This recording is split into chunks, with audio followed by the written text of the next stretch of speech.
Friday morning here in Salt Lake City, Utah. Love Fridays, I can't wait. So you can see where I covered my deck mud yesterday. You can see all that moisture in there. That's what we like to see. It's gonna keep it nice and hydrated. And I'm actually going to leave that covered for a while I do some other stuff. I'm gonna float this curb. I'm also going to cut a niche out of this wall. I wanted to get this wall all fixed and perfectly flat before I started messing with the niche. I like to just cut them out with the grinder and pull it out in one big chunk. Plus then I have a really cool mud core sample. So I'm gonna do that, put some board around my window, and later today I'll put my membrane down on my pan, and because it's Friday, I'm gonna take off early, even though I've taken off early every day this week pretty much, but I am the owner of my own business, so I can do what I want, you know what I mean? So there's 1,000 ways to do curbs. You know, sometimes I just stack 2 bricks on each other with thin set. I didn't do that this time, just kind of for timing and sequencing. The day I floated my walls, I was running out of time. I had to get home for something. I didn't have time or enough thin set, honestly, believe it or not, to build a double stack curb. So I just stuck 1 row down and did a scratch coat on it. That way I could float my pan up to it the next day. So kind of did that for sequencing purposes because I knew I'd be floating in this curb later on down the road. So today I'm going to just, I wouldn't say I'm gonna float it. I don't know if that's the right term.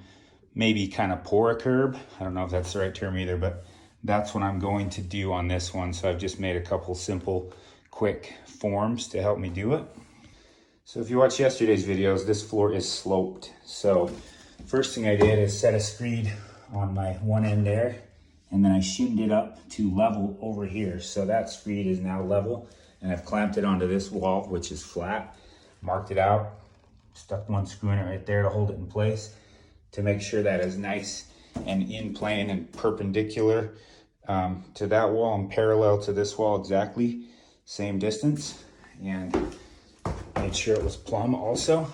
And then I just cut a piece of plywood to 4 1/4 inches because that's the height that I want my finished cement curb to be. I screwed that to this board, screwed it down, had to shim it up over here as well because the floor isn't level. So that is now level and that is level, but this sits quite a bit higher than this.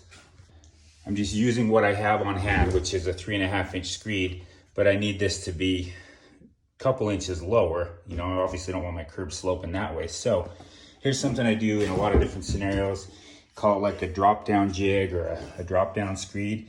Just take a little piece of my aluminum L screed and screwed a chunk of wood to it. And I marked a line right there, which gives me a little bit of a slope from the outside of my curb.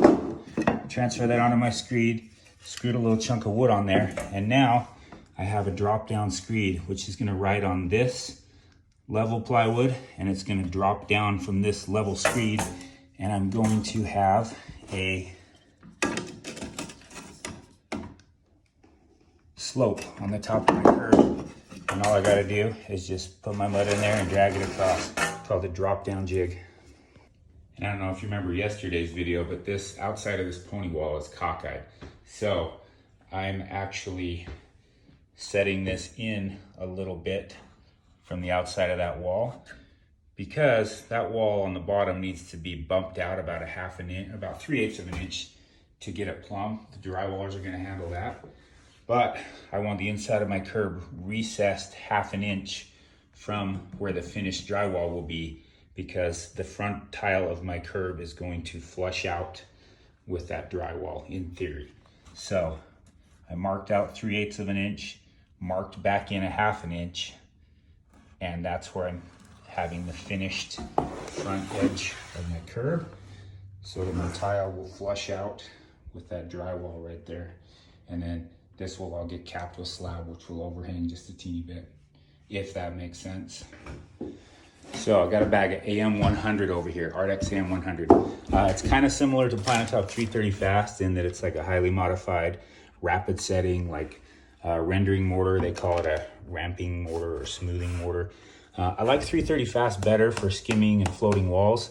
I like AM100 for like doing curbs and stuff. It seems like when you go a little thicker, it's a little bit easier to work with, whereas this is easier to work with in thinner scenarios, I feel like, than that.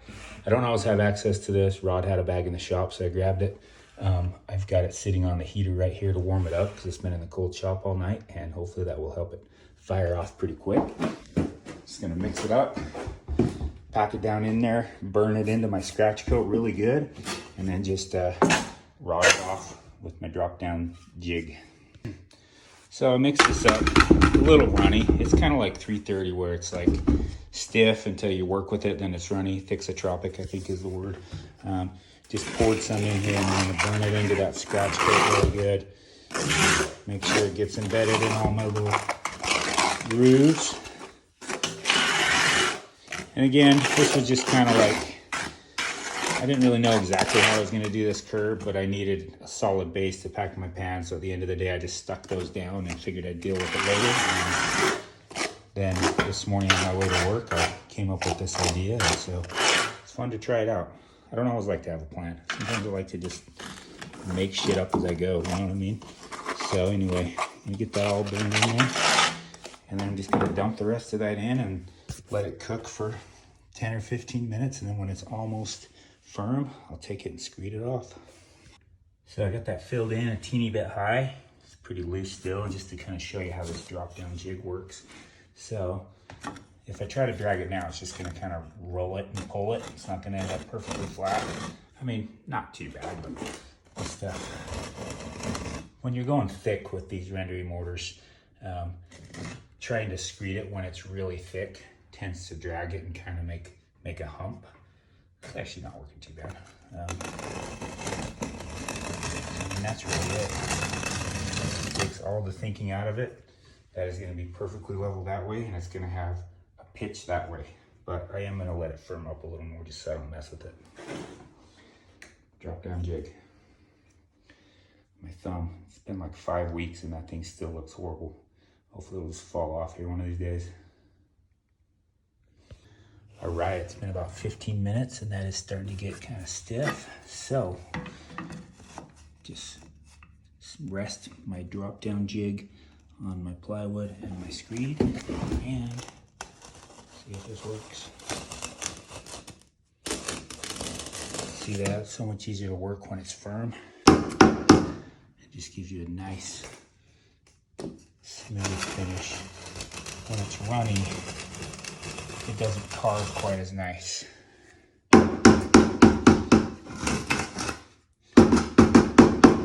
Planetop 330 fast is kind of similar, but you can't, when you're floating walls, you can't let it get this firm or it's just gonna get away from you. So you have to screed it while it's running, pretty much. And on these edges, I'll just get as close as I can to the wall. And then I'll just finish that off with a flat trowel. Let's see. It's always nice to have some kind of a guide, be it a float strip, a screed set to level, and I love making jigs. It just really takes all the guesswork out of everything, gives you a perfect finish. So that thing is level and it is pitched.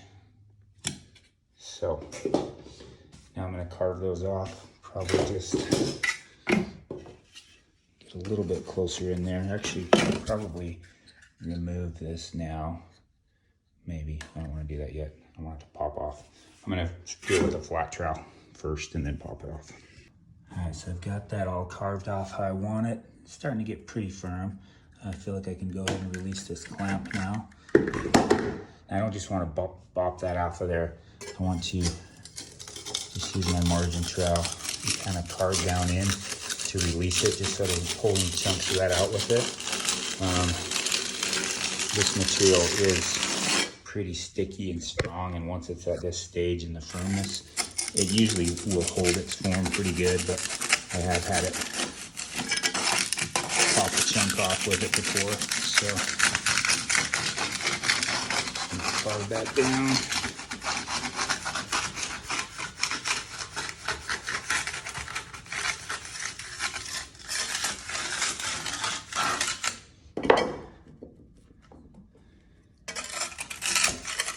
There we go.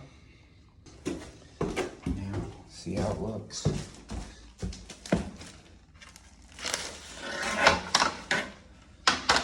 So I'll just take and clean that up with my flat trowel, and this is gonna firm up and fire off here really quick. Once it starts to go, it's like goes fast. So I'm gonna clean this screed up so I don't ruin it. I'm gonna do the same thing to my plywood form. And get my flat trowel. Just kind of carve that off. Carve off the little bits that are sticking out.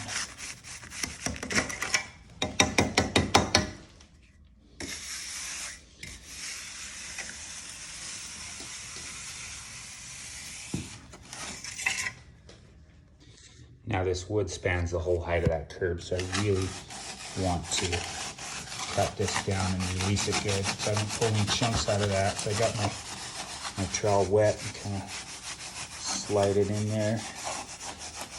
A little bit of lube always helps. And then take out my screws and just release. See, I put some blue tape on there so it doesn't stick to the wood. And I'll just kind of clean that off.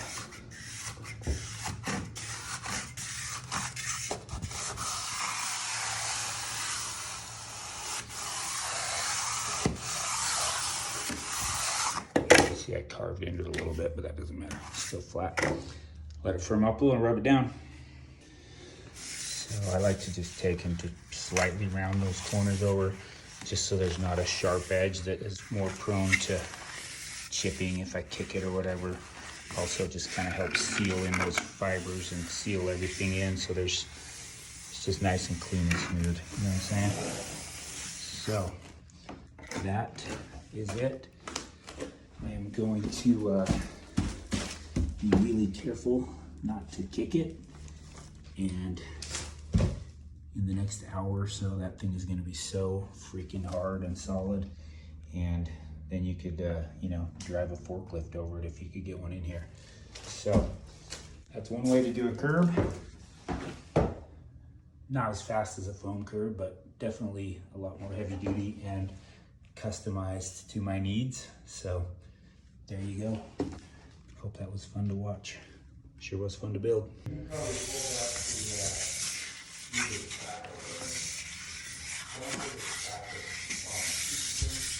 Well, my guy